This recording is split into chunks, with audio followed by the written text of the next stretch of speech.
Hello.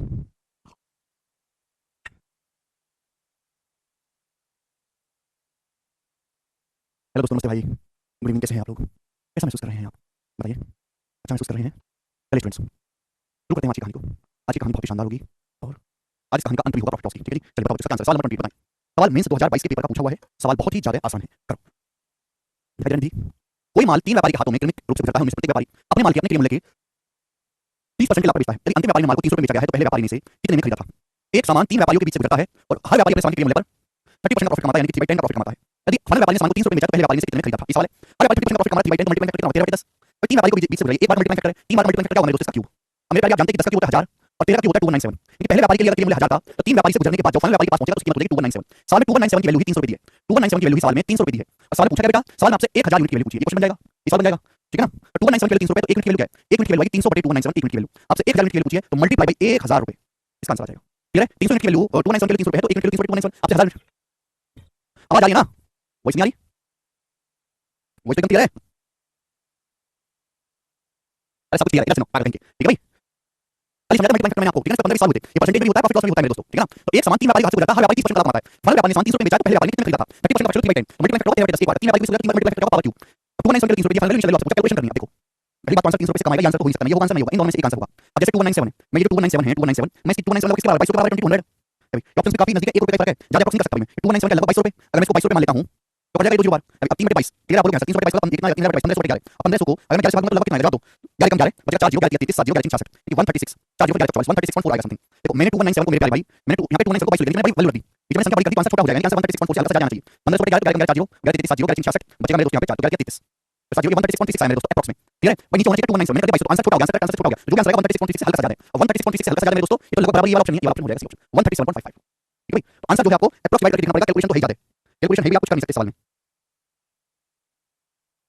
136 ही आएगा भैया, तो मैं आप लोग ये सारा 136 ये ऑप्शन तो कभी आ नहीं सकते ना, ऑप्शन आंसर नहीं। ये आंसर तो आएगा 150 रुपए से कम, काफी छोटा आंसर आएगा।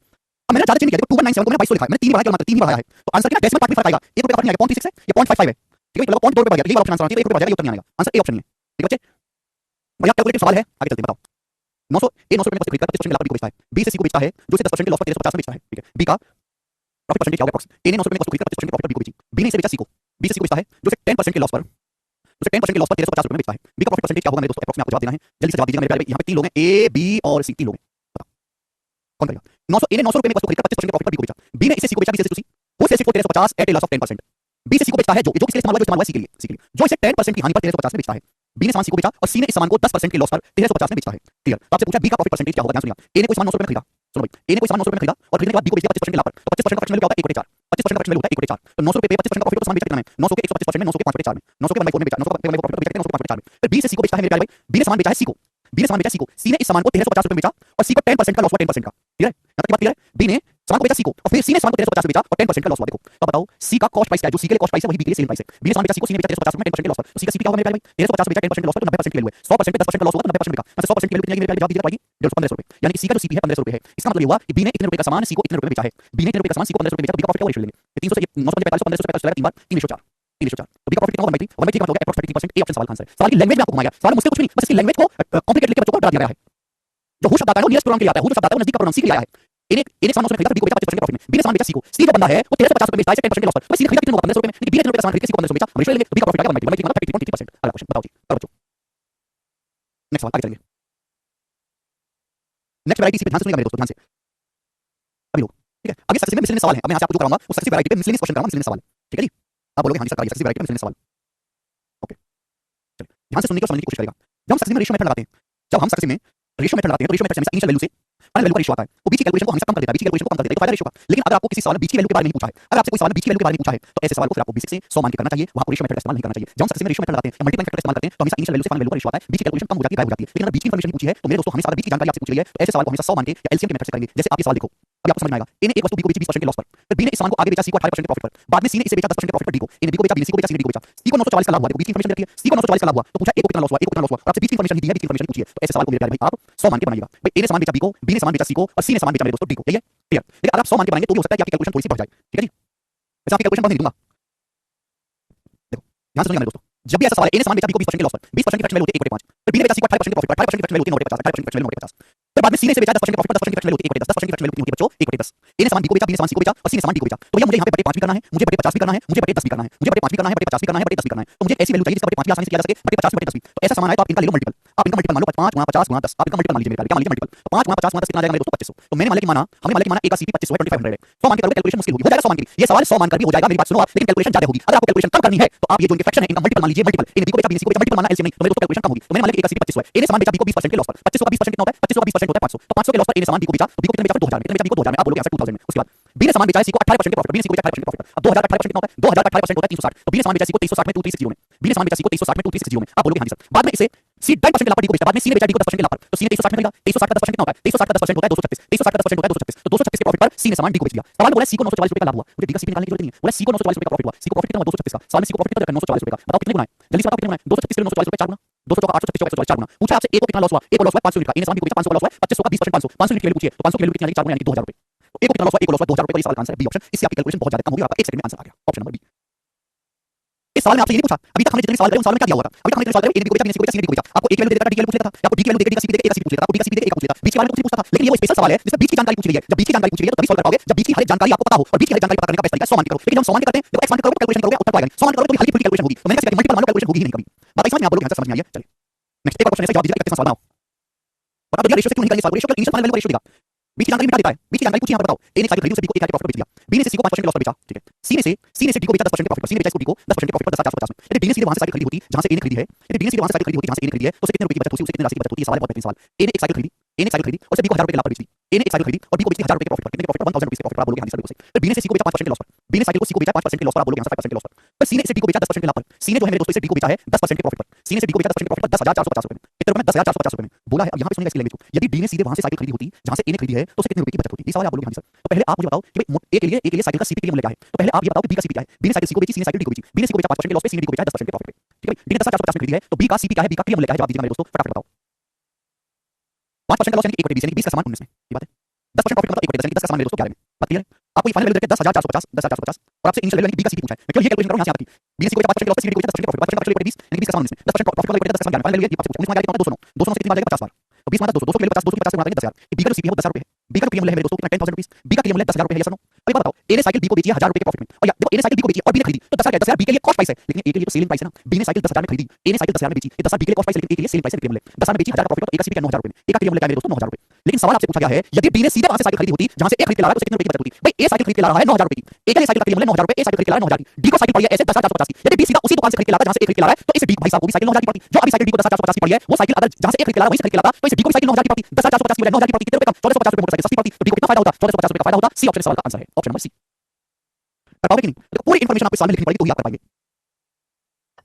वेरी गुड सब बच्चों का आंसर आया है आगे चलेंगे एक और सवाल बनाओ एक और सवाल बताइए नेक्स्ट क्वेश्चन दो क्वेश्चन कराऊंगा बच्चों मैं आपको ऐसे रेट हमारे साथ हो जाएगा सिलेक्शन पोस्ट है इसके पेपर सवाल करके बताएगा बच्चों क्या फटाफट करो मैंने क्या बोला था किसी सवाल बीच की इंफॉर्मेशन के बारे में पूछा है तो ऐसे सवाल को जो है फ्रैक्शन में कन्वर्ट करके मल्टीपल डाटा बहुत आसान है 100 मान के कर लो थोड़ा मुश्किल लग रहा है फ्रैक्शन में कन्वर्ट करो जो डिनोमिनेटर जो है वो मल्टीपल मान के कर लीजिए अब देखो जैसे ए एक वस्तु को बी को बेचा 16% के लाभ पर बी से सी को बेचा 15% के लॉस पर सी डी को बेचा 20% के प्रॉफिट पर ए ने एक सामान बी को बेचा और बी ने सामान सी को बेचा और सी ने सामान डी को बेचा ए ने बी को बेचा बी ने सी को बेचा सी ने डी को बेचा ठीक है अब देखो सवाल में दिया गया है यदि सी और ए के प्रॉफिट का डिफरेंस 248 है तो बीच की वैल्यू दी है कि नहीं बीच की वैल्यू दी है तो आपसे पूछा बी को होने वाला लॉस बताओ बी को कितने रुपए का लॉस हुआ है बी को होने वाला लॉस ज्ञात करिए तो ये जो लाइन है आखिरी जो लाइन से पूरा सवाल बदल गया ये सवाल रेशियो से नहीं करना है ना ही होगा रेशियो क्या है रेशियो केवल ए और बी का रेशियो निकाल के दे देगा ए और बी के बारे में पूछा ही नहीं सवाल में पूछा तो उल्टा सीधा बी का लॉस पूछा है ए और सी के प्रॉफिट का डिफरेंस दिया है तो यहां पे आपको बिल्कुल हर बात को हर जानकारी को डिटेल में लिखना पड़ेगा ए ने बी को बेचा 16% के प्रॉफिट 16% की फ्रैक्शन वैल्यू 4/25 फिर बी ने सी को बेचा 15% के लॉस 15% की फ्रैक्शन वैल्यू 20 तो सी ने डी को बेचा 20% के प्रॉफिट 20% की फ्रैक्शन वैल्यू 20% की फ्रैक्शन वैल्यू आप इनका मल्टीपल ले लीजिए 25 इनका लीजिए मल्टीपल 25 गुना 20 500 गुना 5 2500 यानी 2500 ये जो फ्रैक्शन है इनके डिनोमिनेटर का मल्टीपल तो मैंने मान लिया कि माना ए का सीपी 2500 है हमने मान लिया कि माना ए का सीपी 2500 है कितना है 2500 आप बोलोगे हां जी सर ए का सीपी 2500 है तो ए ने सामान डी को बेचा 16% के लॉस 16% मतलब 4/25 तो 2500 का 4/25 कितना होता है 2500 का 16% कितना होता है 400 तो 400 के प्रॉफिट पर ए ने डी को बेचा 2900 में कितने बेचा 2900 में आप बोलोगे हां जी सर फिर बी ने सी को बेचा 15% के लॉस 15% की फ्रैक्शन वैल्यू 3/20 अब 2900 का 3/20 कितना होता है 2900 का 3/20 कितना होता है 2900 का 3/20 बताओ जीरो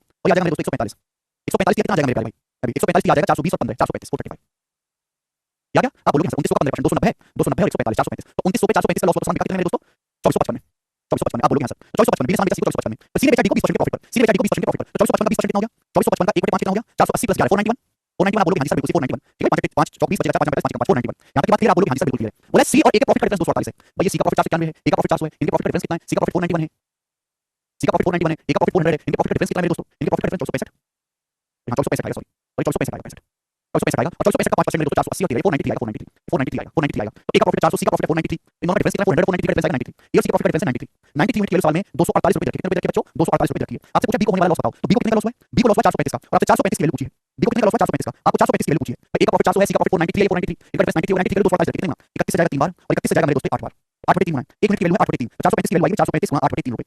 बात क्लियर आप बोलोगे हां सर एकदम क्लियर है, 3 से जाएगा 300 और 135 145 145 कितना आ जाएगा मेरे दोस्त 420 1160 रुपए सवाल का आंसर है ऑप्शन नंबर यहां पे तीसरा करेक्ट है, थर्ड ऑप्शन 460। ये सवाल का प्रॉपर सॉल्यूशन है, प्रॉपर ठीक है। ये रेशियो वाला क्वेश्चन नहीं है भैया, ठीक है। तो आपने क्या किया 100 मान के करके तो कैलकुलेशन मुश्किल हो जाती है। हमने क्या किया जो भी फ्रैक्शन का मल्टीपल मान लिया 25 गुना 20 500 गुना 2500 तो एक राशि मान लिया 2500 2500 ऑप्शन प्रॉफिट 400 2500 ऑप्शन 400 29 का 15% 435 का 435 तो 435 का 5% का प्रॉफिट 493। अब ए के प्रॉफिट सी के प्रॉफिट डिफरेंस 93 के लिए 245 गुना बी का प्रॉफिट 435 बी का 435 के लिए पूछिए 460।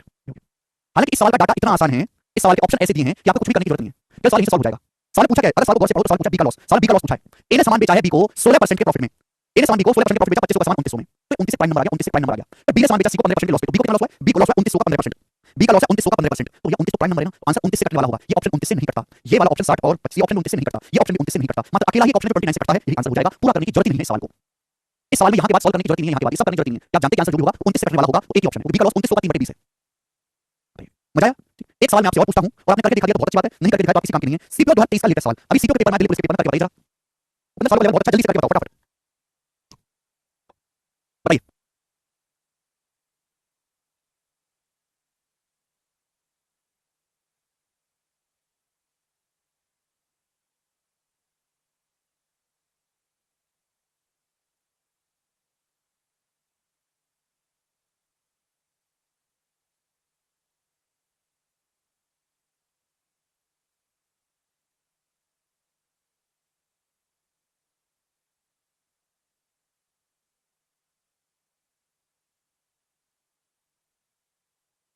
बताओ कल तो साहब हमारा राजस्थान में इलेक्शन है, राजस्थान में इलेक्शन किसकी सरकार बना राजस्थान में हैं, बताइए।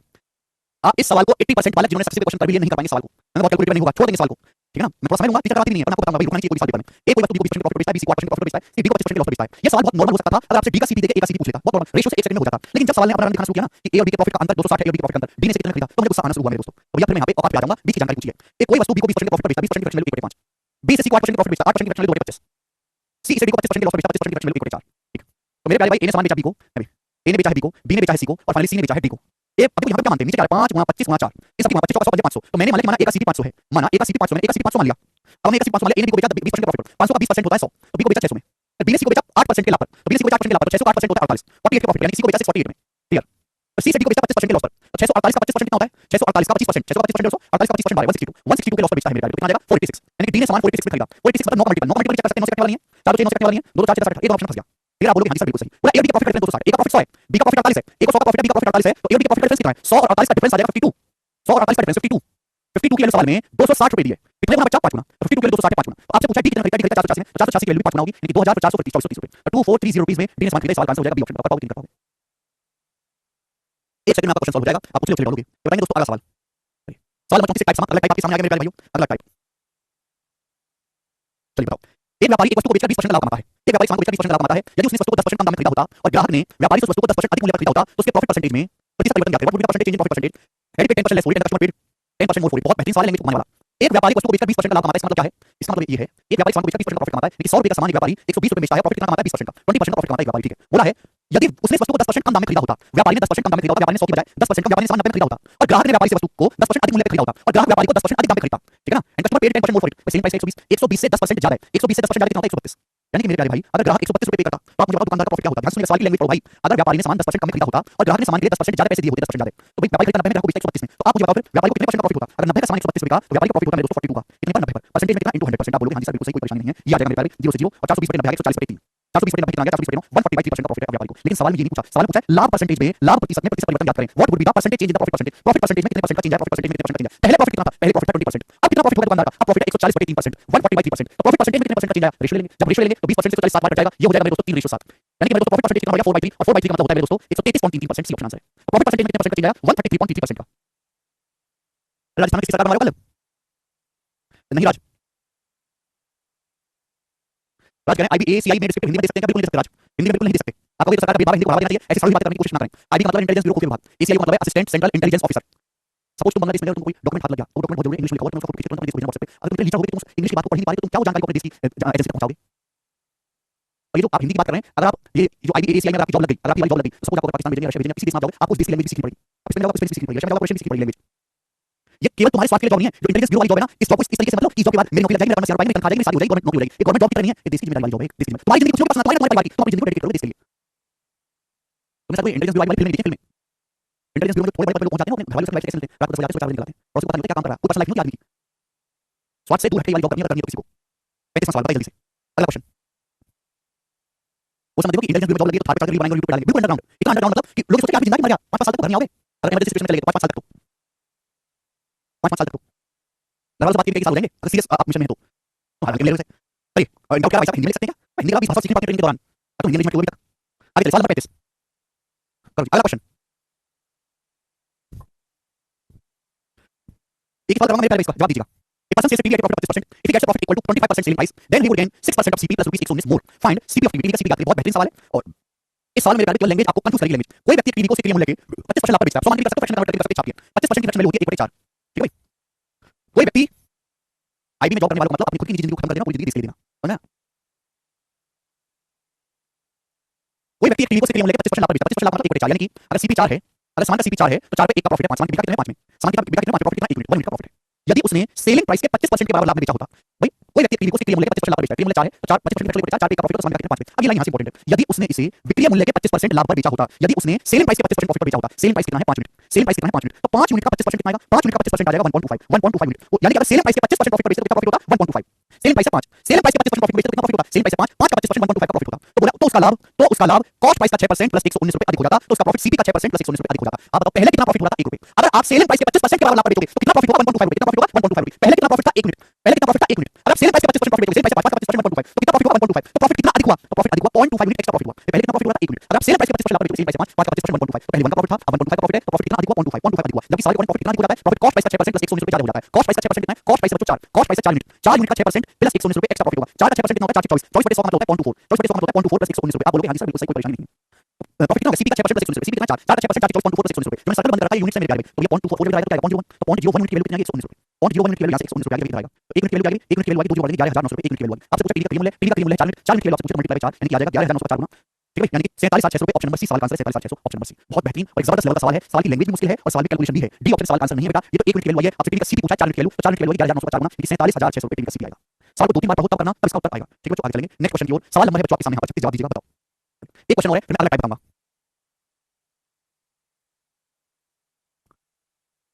मेरा क्वेश्चन था ना, यस ये भी मेरा क्वेश्चन है। ये सवाल 2015 और 2017 के प्री के पेपर में आया, उसके बाद ये सवाल नहीं आया, पता नहीं मुझे समझ नहीं आया कि क्यों नहीं आया। ये सवाल इतना बेहतरीन और इतना कंसेप्चुअल है कि बार-बार आना चाहिए। राज करें आईबी में टेस्ट लॉबी तो होता है, हाँ बिल्कुल होता है राज भाई। करिए आप पॉइंट्स को मल्टीप्लाई कैसे करते हो, कहां पॉइंट्स मल्टीप्लाई किया, सिंपल तो 4 का 6% निकालना, 4 24% 24% कौन तो 4 लिखा। ये सवाल इतना बेहतरीन है, इस सवाल को इतनी इज्जत नहीं मिली जितना कंसेप्ट सवाल है, इतनी इज्जत मिली नहीं सवाल को। यस ये मैं आपसे उम्मीद कर रहा था। 90% बालक पढ़ने के बाद सवाल का आंसर बताएंगे 2.25% का लॉस, जबकि ये सवाल का आंसर नहीं है। आपको क्या मजाक है, आपने मेरे को समझ लिया है, मैंने समझ नहीं हो। सुनो, सोनम के पास एक घर है जिसका मूल्य है 1,62,500। सोनम के पास एक घर है जिसका प्राइस है 1,62,500। उसने अभिषेक को ये घर 15% के लाभ पर बेच दिया। सोनम ने अभिषेक को ये घर 15% के प्रॉफिट पर बेच दिया। कुछ समय बाद अभिषेक ने सोनम को यह घर 15% के लॉस पर वापस बेच दिया। भाई सोनम के पास एक घर है 1,62,500 रुपए का, सोनम ने घर अभिषेक को बेचा 15% के लाभ पर। कुछ टाइम के बाद अभिषेक का मन भर गया, उसमें भूत था, अभिषेक ने वो घर वापस बेच दिया सोनम को, अभिषेक ने वो घर सोनम को वापस बेच दिया 15% के लॉस पर। तो आपसे पूछा सोनम को कितने परसेंट का प्रॉफिट या लॉस हुआ, सुनिए। देखिए इसकी तो कोई जरूरत नहीं, सवाल को कंफ्यूज करने के लिए आप बोलोगे हां सर, सोनम के पास एक घर है जिसका प्राइस 1,62,500, सोनम ने घर अभिषेक को बेचा 15% के प्रॉफिट पर। जैसे घर 100 रुपए का है, जैसे सोनम ने घर खरीदा वो थोड़ा आसान से लेके आई है, सोनम ने घर 100 रुपए खरीदा है और अभिषेक को बेच दिया 15% के लॉस पर 115 में। सोनम ने घर बेच दिया अभिषेक को 15% के प्रॉफिट पर, तो 100 रुपए पर सोनम ने 15 रुपए का प्रॉफिट कमाया और अभिषेक को बेच दिया 115 में। क्लियर है, आप बोलोगे हां जी सर। 100 रुपए का घर सोनम ने अभिषेक को बेच दिया 115 में 15% का प्रॉफिट कमाया। अभिषेक ने कुछ टाइम के बाद ये घर वापस सोनम को बेच दिया 15% के लॉस पर, कितने के लॉस पर 15% के लॉस पर। तो अभिषेक ने घर 115 में खरीदा था, 115 पे 15% का लॉस हुआ 15% का, तो अभिषेक ने सोनम को घर कितने में बेचा 115 का 15% का होता है, 115 15 का 15% 2.25 यानी कि आ गया मेरे दोस्तों 17.25 17.25 के नुकसान पर। अभिषेक ने घर मेरे दोस्तों 17.25 के नुकसान पर यानी कि कितने में आ जाएगा मेरे दोस्तों 97.75 में, 97.75 रुपए में सोनम ने घर अभिषेक ने घर वापस सोनम को बेच दिया। क्लियर है, आप बोलोगे हां जी सर बिल्कुल सही, कोई परेशानी नहीं। पर अभिषेक ने घर वापस सोनम को बेचा 15% के लॉस पर, तो 115 का खरीदा अभिषेक ने, 115 का 15% कितना होता है, 115 की 15 में करेंगे 17.25 आएगा, तो 115 पे 17.25 का नुकसान हुआ, तो कितने बेचा 97.75 में। एक बार बताओ इस घर की कीमत है कितनी 100 रुपए, इस घर का सीपी है कितना 100 रुपए, 100 रुपए का घर सोनम ने 97.75 में खरीद लिया, 100 रुपए का घर था एक्चुअल में, 100 घर की कीमत कितनी 100 रुपए का घर सोनम ने 97.75 में खरीद लिया, तो सोनम ने यहां 2.25 का प्रॉफिट कमा लिया। सोनम ने कितना प्रॉफिट कमा लिया 2.25 रुपए का। एक बात समझो, ये प्रॉपर्टी जमीन 40 लाख रुपए की है और आपने 35 लाख में खरीद ली, ये जमीन 40 लाख रुपए की है, आपने 35 लाख में खरीद ली, तो आपने 5 लाख रुपए का प्रॉफिट कमा लिया, कितना कमा लिया, आप बोलोगे हां जी सर। तो घर की कीमत 100, सोनम ने खरीद लिया 97.75 में, सोनम को 2.25 का प्रॉफिट हो गया, 2.25 का प्रॉफिट हो गया यहां पर, सोनम को कुल कितना प्रॉफिट हुआ, एक बात जवाब दो। सोनम मर्चेंट है, सोनम ने 15 रुपए का प्रॉफिट कमा लिया यहां पर, 2.25 का प्रॉफिट कमा लिया यहां पर, तो सोनम को टोटल प्रॉफिट कितना हुआ 15 और 2.25 17.25 का प्रॉफिट हुआ सोनम को 100 रुपए के सामान पर। परसेंटेज में 17.25% का गेन है। डी ऑप्शन सवाल का आंसर इस सवाल का बेटे डी ऑप्शन। सोनम ने दो जगह फायदा कमाया है, सोनम ने बेचा अभिषेक को, अभिषेक ने वापस बेच दिया सोनम को, तो सोनम ने यहां बेचते टाइम 15 का फायदा कमाया, सोनम ने वापस खरीदते टाइम 2.25 का फायदा कमाया, तो सोनम को टोटल प्रॉफिट 15 का और 2.25 17.25 का टोटल प्रॉफिट हुआ सोनम को। दीपक समझ में आई बात, क्या समझ में आया कुछ इसमें लॉजिक है सवाल में। इसलिए मैं कह रहा हूं अगर इस सवाल पेपर में आएगा तो अगर 100 बच्चे पेपर देने बैठे हैं तो 100 में से 95 96 कर नहीं पाएंगे सवाल को, वो सवाल का अलग मतलब निकालेंगे। सोनम बेवफा है, समझना है कि नहीं, फिर से मैं एक बार समझाता हूं। Yes Shubham ji, yes. ये सवाल कुछ सवाल की तरह नहीं है, ये सक्सेस वाला क्वेश्चन नहीं बेटा, ये सक्सेस वाला क्वेश्चन। सक्सेस क्या होता है? सक्सेस होता है ए ने बी को बेचा, बी ने सी को बेचा, ये होता है सक्सेस। सी ने डी को बेचा, लेकिन ए ने बी को बेचा, बी सी को बेचा, सी डी को ऐसा नहीं है। यहाँ ए ने बी को बेचा और बी ने वापस ए को बेचा, तो सोनम ने कौन फायदा कमाया है? सोनम ने जब अभिषेक को बेचा तो भी फायदा कमाया, जब अभिषेक से वापस बेचा, अभिषेक से वापस बेचा तो भी फायदा कमाया है। सोनम के पास घटा, सोनम ने अभिषेक को बेचा 15% के लाभ पर, तो सोनम जैसे 100 है, 100 रुपए का सामान अभिषेक को बेचा 15 के प्रॉफिट पर, 115 में अभिषेक को घर भूल मिला, अभिषेक ने वापस सोनम को बेच दिया 15% के लॉस पर। अभिषेक ने 115 में खरीदा था, 115 का 15% क्या होता है? 100 का 15% 15, 15 का 15% 2.25, 17.25, तो अभिषेक ने 17.25 के नुकसान पे वापस सोनम को बेच दिया। 115 पे 17.5 माइनस करेंगे तो 97.75 में वापस अभिषेक ने सोनम को बेच दिया। तो घर था 100 रुपए का, सोनम ने 97.75 में खरीद लिया। सोचना आप एक जमीन खरीदोगे 40 लाख रुपए की और 40 लाख की प्रॉपर्टी और आपने 35 लाख में खरीदी, तो आपको 5 लाख रुपए का फायदा हुआ कि नहीं हुआ? आप बोलोगे हां जी सर। यहाँ 100 रुपए का घर था, आपने अभिषेक से 97.75 में खरीद लिया, तो 2.25 का फायदा हुआ, 2.25 का, तो यानी कि सोनम ने बेचते समय 15 का फायदा कमा लिया, वापस खरीदते में 2.25 का फायदा कमा लिया, तो सोनम को टोटल प्रॉफिट 15 प्लस 2.25 17.25 टोटल फायदा 100 रुपए पर। अच्छा सवाल था, एक बार रिपीट करके देखिएगा। अगला टाइप, अगले टाइप में आपको 1 2 3 4 4 क्वेश्चन कराऊंगा। अगला टाइप बताइए बच्चों, नेक्स्ट टाइप जी प्रिंस साहब। चलिए, ये जो टाइप है बच्चों, ये सवाल है क्रॉस मल्टीप्लिकेशन मेथड का। सवाल क्या है? क्रॉस मल्टीप्लिकेशन मेथड, ये जो टाइप है बच्चों। मैंने आपको रेशियो में क्रॉस मल्टीप्लिकेशन मेथड पढ़ाया याद है आपको? स्टूडेंट मैंने आपको रेशियो पढ़ाया था, तो रेशियो में आपको क्रॉस मल्टीप्लिकेशन मेथड पढ़ाया था। Cross multiplication method, cross multiplication method, cross multiplication method कहां लगता है, क्यों लगता है? अगर किसी सवाल में इनिशियल रेशियो दिया है, वर्तमान रेशियो दिया है और फाइनल रेशियो दिया है। अच्छा जी, सुनीता आवाज आ रही है, ठीक कर लीजिए। अगर किसी सवाल में इनिशियल रेशियो दिया है, उस रेशियो में चेंज दिया है, आपको फाइनल रेशियो दिया है, ऐसे हर एक सवाल में क्रॉस मल्टीप्लिकेशन मेथड लगता है। जैसे देखिएगा, यहां मैं लिख रहा हूं मेरे दोस्तों सीपी और यहां मैं लिख रहा हूं एसपी, मूल्य विक्रय मूल्य। मेरी बात को समझने की कोशिश करिएगा। एक वस्तु 30% के लाभ पर बेची जाती है, 30% का फ्रैक्शन वैल्यू क्या होता है? 3/10। एक वस्तु 30% के लाभ पर बेची जाती है, 30% के फ्रैक्शन वैल्यू 3/10। ये 10 रुपए की वस्तु है तो 13 में बेची जाती है। 30% के लाभ पर बेची जाती है, 10 का सामान 13 में। यदि वस्तु की लागत मूल्य और विक्रय मूल्य दोनों को 100 रुपए कम कर दिया जाए, यदि वस्तु का कॉस्ट प्राइस और सेलिंग प्राइस दोनों 100 रुपए कम कर दिए जाएं, तो अब प्रॉफिट 45% होगा। अब 45% का प्रॉफिट होगा मेरे दोस्तों, 45% की फ्रैक्शन वैल्यू 9/20, अब 45% का प्रॉफिट होगा। मुझे वस्तु का ओरिजिनल सीपी क्या है? एक सामान 30% के प्रॉफिट बेचते हैं, 30% की फ्रैक्शन वैल्यू 10 का सामान 13 में। वस्तु का कॉस्ट प्राइस और सेलिंग प्राइस दोनों 100 रुपए कम कर दिए जाएं, कॉस्ट प्राइस को 100 रुपए कम किया जाए और सेलिंग प्राइस को 100 रुपए कम किया जाए, विक्रय मूल्य 100 रुपए कम किया जाए, विक्रय मूल्य 100 रुपए कम किया जाए, तो अब 45% का प्रॉफिट होगा। 45% की फ्रैक्शन वैल्यू 9/20, 9/20 मतलब क्या? 20 का जो सामान है वो कितने में बिकेगा? 29 में। 20 का सामान 29 में बिकेगा, 20 का सामान 29 में। आप बोलोगे हां जी सर, मुझे वस्तु का ओरिजिनल सीपी क्या है? Original CP initial ratio CP से एसपी का, उसमें चेंज है, ये फाइनल रेशियो है। हमने क्या सिखाया? Cross multiplication method. जब मैं दोबारा से नहीं समझाऊंगा क्रॉस मल्टीप्लिकेशन मेथड, मैंने रेशियो में पढ़ाया है, ठीक है भाई। क्रॉस मल्टीप्लिकेशन मेथड में क्या करते हैं? सीधी गुणा 10 की 29 गुणा 290, 20 की 13 गुणा 260, 290 और 260, 290 260 का डिफरेंस कितना है? 30 मिनट। 30 मिनट की वैल्यू कितनी मिलेगी? जवाब दीजिए। 20 की 100 में गुणा 2000, दोनों के माइनस करना है, 2029 900 रुपए, तो 30 मिनट की वैल्यू 900 रुपए है मेरे प्यारे भाई। 30 मिनट के लिए 900 रुपए मेरे दोस्तों 30 गुना, ठीक है। 1 मिनट के लिए 30 है। वस्तु का ओरिजिनल प्राइस है, वस्तु का ऑर्डर कॉस्ट है 10 मिनट, तो 10 की वैल्यू 30 गुना होगी, 10 की वैल्यू 30 गुना होगी यानी 300 रुपए। 300 रुपए सवाल का आंसर है। वस्तु का ओरिजिनल कॉस्ट प्राइस उसी ऑप्शन है 300 रुपए। कैसे बता दूं जी आपको? दीपक कैसे अपनी जिंदगी बच सकती है? चाचा ने बोला मैं कमाने जाऊंगा। चाचा ने बोला है, चाचा बोलने वाले कौन है भाई? ये वो टाइप है जो आप क्रॉस मल्टीप्लिकेशन मेथड से करोगे। क्रॉस मल्टीप्लिकेशन मेथड हर कुछ सवाल में लगता है। रेशियो आपको 15-20 सवाल करवाए, आपको इनिशियल रेशियो दिया है, उसमें चेंज दिया, आपको फाइनल रेशियो दिया है। ये प्रॉफिट लॉस की लैंग्वेज है। सीपी से एसपी का इनिशियल रेशियो दिया है, क्रिया मूल्य विक्रय मूल्य दोनों को 100 रुपए कम किया, फाइनल रेशियो आपको दिया है। ये तरीका सबसे बेस्ट है। आप इस सवाल को दोनों को 100 रुपए कम किया, क्रिया मूल्य विक्रय मूल्य को आप रेशियो के डिफरेंस को बराबर बना के भी कर सकते हो। रेशियो के डिफरेंस को बराबर बना के भी कर सकते हो, ऐसी कोई बात नहीं है। इस सवाल देखो, एक और क्वेश्चन है, एक घड़ी को 25% के लाभ पर बेचा जाता है। यदि घड़ी के क्रिया मूल्य विक्रय मूल्य दोनों में 75 रुपए की कमी की जाए, तो प्रॉफिट 30% होगा। घड़ी का ओरिजिनल सेलिंग प्राइस, घड़ी का मूल विक्रय मूल्य ज्ञात कीजिए। आपसे सवाल बताओ, ये सीपी है और ये एसपी है। एक घड़ी को 25% के लाभ पर बेचा जाता है, 25% की फ्रैक्शन वैल्यू 1/4। एक घड़ी को 25% के लाभ पर बेचा जाता है, 25% की फ्रैक्शन वैल्यू 1/4। ये चार का जो सामान है 5 में। एक घड़ी को 25% के लाभ पर बेचा जाता है, 1/4 1/4 4 5 में। घड़ी का कॉस्ट प्राइस दोनों में 75 की कमी की जाती है। यदि घड़ी के कॉस्ट प्राइस को 75 रुपए कम किया जाए, यदि घड़ी के सीपी को 75 रुपए कम किया जाए और सेलिंग प्राइस को 75 रुपए कम किया जाए, तो 30% का लाभ होगा। 30% की फ्रैक्शन वैल्यू होगी 3/10, 30% का प्रॉफिट होगा। 30% का प्रॉफिट होगा 10 का सामान 13 में। सीपी से एसपी का फाइनल रेशियो देगा 10 रेशियो 13। आपसे पूछा घड़ी का ओरिजिनल सेलिंग प्राइस ज्ञात करें, घड़ी का ओरिजिनल सेलिंग प्राइस। सिंपल सी बात, क्रॉस मल्टीप्लिकेशन 13 चौका 52 10 पंजे 50, 52 और 50 का डिफरेंस 2, 13 चौका 52 10 पंजे 50 2, दोनों की वैल्यू कितनी? 10 गुना 75 और 13 गुना 75, 10 गुना 75 13 गुना 75, 10 गुना 75 13 गुना 75 डिफरेंस कितना है? 3 गुना 75 रुपए। 10 गुना 75 13 गुना 75 डिफरेंस है 3 गुना 75 रुपए। तो 2 यूनिट की वैल्यू जो है मेरे दोस्तों, 2 यूनिट की वैल्यू आ गई मेरे दोस्तों 225 रुपए। तो 1 यूनिट की वैल्यू आ गई मेरे दोस्तों, 1 यूनिट की वैल्यू 112.5, 2 यूनिट की वैल्यू आ गई मेरे दोस्तों 75 किया 225 रुपए। तो 1 यूनिट की वैल्यू 10 गुना 75 और 13 गुना 75 डिफरेंस है 3 गुना 75, 2 यूनिट की 3 गुना 75 रुपए, 1 की वैल्यू 112.5 रुपए। घड़ी का ऑर्डर सेलिंग प्राइस है, घड़ी का ऑर्डर सेलिंग प्राइस है 5 मिनट, तो 5 मिनट की वैल्यू कितनी मेरे दोस्तों? 5 का 112.5 और 13 बोलोगे आंसर, तो 5 गुना 112 560 और 5 की 0.5 गुना करेंगे 2.5, तो 562.5 रुपए, 562.5 रुपए सवाल का आंसर है। मुझे लगता है आपकी बात समझ में आई है। ऑप्शन नंबर यहां पे डी करके 562.5। हां चलिए, ठीक है दोस्तों, एक और सवाल, सवाल नंबर 39 एमटीएस के पेपर में सवाल आया है 2030 में, और अच्छा सवाल एमटीएस के पेपर में यूट्यूब पर भी करवाया है। खास चाचा नहीं और चाचा सरकारी नौकरी करते हैं, मेरे पापा मजदूरी करते हैं। खास चाचा नहीं और चाचा सरकारी नौकरी करते हैं, मेरे पापा मजदूरी करते हैं। दीपक जी करें, दीपक आपकी उम्र कितनी हो गई और आप ग्रेजुएशन आपने क्या किया है और घर की आर्थिक स्थिति कैसी है? नहीं नहीं, वोटिंग करवाया हमने। 39 सवाल जल्दी से करिए, फटाफट करेंगे सब लोग।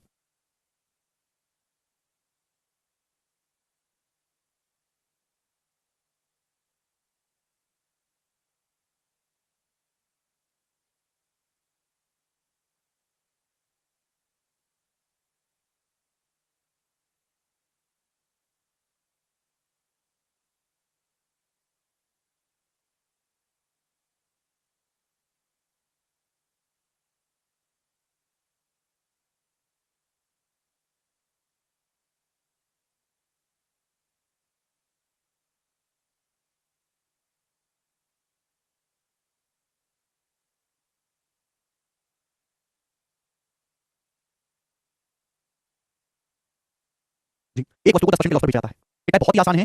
एक वस्तु को 10% के लॉस पर बेचा जाता है, 10% की फ्रैक्शन वैल्यू 1/10, 10% के लॉस पर बेचा जाता है, 10 का सामान 9 में बेचा जाता है, 10 का सामान 9 में। यदि इसके क्रिया मूल्य 5 रुपए कम की जाती है, विक्रय मूल्य 8 रुपए की जाती है। यदि इसके कॉस्ट प्राइस को 5 रुपए कम किया जाए और सेलिंग प्राइस को 8 रुपए बढ़ाया जाए, तो आप देख पाएंगे दोस्तों, कॉस्ट प्राइस को 5 रुपए कम किया जाए और सेलिंग प्राइस को 8 रुपए बढ़ाया जाए, अलग-अलग साइन है। एक को कम किया जा रहा है, दूसरे को बढ़ाया जा रहा है, माइनस प्लस फर्क है इसमें। तो इसमें 10% का लाभ किया जाता है, तो 10% का लाभ होगा, 10% का फ्रैक्शन वैल्यू 1/10। लेकिन अब सीपी से एसपी का रेशियो 10 रेशियो क्या हो जाए?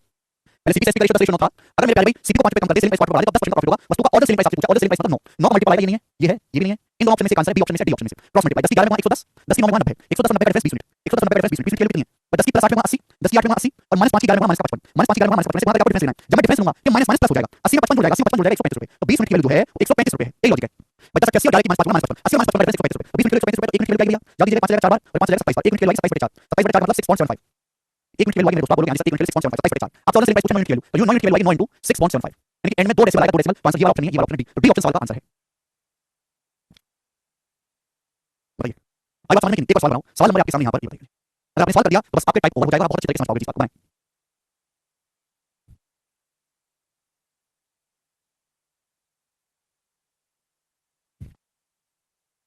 ये सवाल ऐसा ही है, बिल्कुल ऐसा ही सवाल है, बस डाटा चेंज है। इस सवाल को खुद से ट्राई करना आप लोगों ने, 40 सवाल को खुद से ट्राई करना। आपको अगला क्वेश्चन बताऊंगा, सवाल नंबर 41 जी। जवाब दीजिएगा बच्चों, सवाल का आंसर 41 नंबर क्वेश्चन। 41 और 42 दो क्वेश्चन है। एक जी मेरे प्यारे भाई, एक ही क्वेश्चन कराऊंगा, इस सवाल आया था 2017 के मेंस में। इस तरह के और भी सवाल अलग एग्जाम में रखे हैं, बट ये वाला क्वालिटी सवाल है जी। बनाएंगे मेरे प्यारे भाई। इसी मिल में मूंगफली के वजन के 20% के बराबर तेल निकाला जाता है। एक जो है आपके पास मिल है, उसमें मूंगफली को पीस के मूंगफली का तेल निकालते हैं। तो मूंगफली के वजन का 20% ऑयल निकलता है। 20% मतलब 1/5। लेकिन अगर 5 किलो मूंगफली खरीद के लाओगे ना, तो उसमें से 1 किलो तेल निकलेगा। The metal left after extraction is sold at cattle feed as the rate of 12.5 रुपए पर केजी। तो ये मिल है आपके पास, मूंगफली आप पीस के मूंगफली का तेल निकालते हो, तो 20% तेल निकल जाता है। बाकी जो बचता है ना, मूंगफली को पीस के मूंगफली का जो पदार्थ बचता है, जो पदार्थ बचता है उसे हम यहाँ ढोल को देते हैं गाय भैंस को खाने के लिए 12.5 रुपए पर केजी के हिसाब से बेच देते हैं ना। बाकी सामान को गाय भैंस को खाने के लिए देते हैं 12.5 रुपए पर केजी के हिसाब से, ठीक है। मूंगफली 20 रुपए पर किलोग्राम के हिसाब से खरीदी। हमने मूंगफली खरीदी 20 रुपए पर केजी के हिसाब से खरीदी मूंगफली। अच्छा, मूंगफली का तेल निकालने के लिए जो प्रोसेसिंग की कीमत है, जो प्रोसेसिंग की कॉस्ट है, मूंगफली का तेल निकालने का तेल निकालना खर्च आएगा। तो प्रोसेसिंग की कॉस्ट है 5 रुपए पर किलोग्राम है, यानी कि 1 किलोग्राम पे 5 रुपए खर्च जाता है मूंगफली को पीस कर तेल निकालने में। तेल को किस प्राइस पर बेचना चाहिए? कितने रुपए पर केजी में तेल बेचना चाहिए जिससे कुल कीमत का 20% लाभ हो, जिससे टोटल 20% का लाभ हो। कुल कीमत का मतलब क्या है? मूंगफली की कीमत प्लस प्रोसेसिंग की कीमत। कुल कीमत का मतलब मूंगफली की कीमत प्लस प्रोसेसिंग की कीमत। बहुत बेहतरीन सवाल है, बहुत बड़ी लैंग्वेज है, एक प्रैक्टिकल सवाल है। आपकी सपोज नौकरी लगा, मूंगफली पीसने की फैक्ट्री, मूंगफली का तेल निकालने की मशीन लगा लो अपने घर में, तो ये आपको आना सीखना पड़ेगा। तो भी चलिए बनाओ। इसी मिल में मूंगफली के वजन के 20% के बराबर तेल निकलता है। 20% मतलब 1/5। तो मैंने ये मान लिया कि माना सपोज आपने टोटल 5 किलो मूंगफली खरीदी। माना सपोज आपने टोटल 5 किलो मूंगफली खरीदी, हमने मान लिया। माना सपोज आपने टोटल 5 किलो मूंगफली खरीदी, 5 किलो मूंगफली। अब 1 किलो मूंगफली कितने की है? 20 रुपए की। 1 किलो मूंगफली कितने रुपए की है? 20 रुपए की। सपोज आपने टोटल 5 किलो मूंगफली खरीदी है, तो 5 किलो में 1 किलो मूंगफली 20 रुपए की, तो 5 किलो मूंगफली कितने की बनेगी? 100 रुपए की। आप बोलोगे आंसर। मूंगफली का तेल निकालने का प्रोसेसिंग कॉस्ट 5 रुपए पर किलोग्राम है। 1 किलोग्राम पे 5 रुपए प्रोसेसिंग कॉस्ट आता है ऑयल निकालने के लिए। आपने 5 किलो मूंगफली खरीदी है, 1 किलो पे 5 रुपए का कॉस्ट आता है, 5 किलो पे कितना 25 रुपए का। लेकिन आपका टोटल खर्चा कितना हुआ? आपका टोटल खर्चा हुआ 125 रुपए। टोटल खर्चा 125 रुपए। आप बोलोगे आंसर। टोटल खर्चा आपका 125 हुआ। अब 125 का 20% प्रॉफिट कमाना चाहते हो। इस 125 पे आप 20% का प्रॉफिट कमाना चाहते हो, तो आपका सामान कितने में बिकना चाहिए? सामान बिकना चाहिए 150 रुपए में। 125 का 20% 25 होता है, तो सामान 150 रुपए में बिकना चाहिए, 150 रुपीस में सामान बिकना चाहिए। आप बोलोगे जी सर बहुत बढ़िया, 150 रुपए में सामान बिकना चाहिए, ठीक। अच्छा, 5 किलो मूंगफली में से आपने 5 किलो मूंगफली खरीदी, उसमें से तेल कितना निकला? 1 किलो। 5 किलो का 20% 1 किलो तेल निकला, तो बाकी का 4 किलो तो वेस्ट हो गया ना। बाकी का 4 किलो आपका वेस्ट हो गया। जो तेल निकालने के बाद मेटेरियल बचता है ना, जो मेटेरियल बचता है तेल निकालने के बाद, उसको मवेशी को दे देते हैं 12.5 रुपए पर केजी में, यानी कि 4 किलो आपका वेस्ट बचा। इसका बेच दो गाय भैंस को खाने को 12.5 रुपए पर केजी में, यानी कि 1 किलो 12.5 बेचते हो, तो 4 किलो कितने का बेचोगे? 50 रुपए का। 1 किलो 12.5 बेचते हो, 4 किलो कितने का बेचोगे? 50 रुपए का। टोटल सामान 150 का बिकना चाहिए। 150 में से 50 रुपए का आपको मलाई दिख जाएगा, 150 में से 50 रुपए का आपके छिलका दिख जाएंगे, तो 50 100 रुपए, यानी कि 100 रुपए का मेरे दोस्तों आपको क्या देखना पड़ेगा? ऑयल। 100 रुपए का आपको देखना पड़ेगा ऑयल। कितना ऑयल देखना पड़ेगा? 100 रुपए का 1 किलो ऑयल तो निकला, तो 100 रुपए में आपको 1 किलो ऑयल बेचना पड़ेगा। ऑयल का प्राइस होना चाहिए 100 रुपए पर केजी। 100 रुपए पर केजी आपको ऑयल बेचना पड़ेगा। डी ऑप्शन आंसर है 100 रुपीस पर केजी। यही बेसिक है जी। सवाल की लैंग्वेज को पढ़ो, लैंग्वेज को बिल्कुल गांव देहात को सवाल प्रॉफिट लॉस का है नहीं।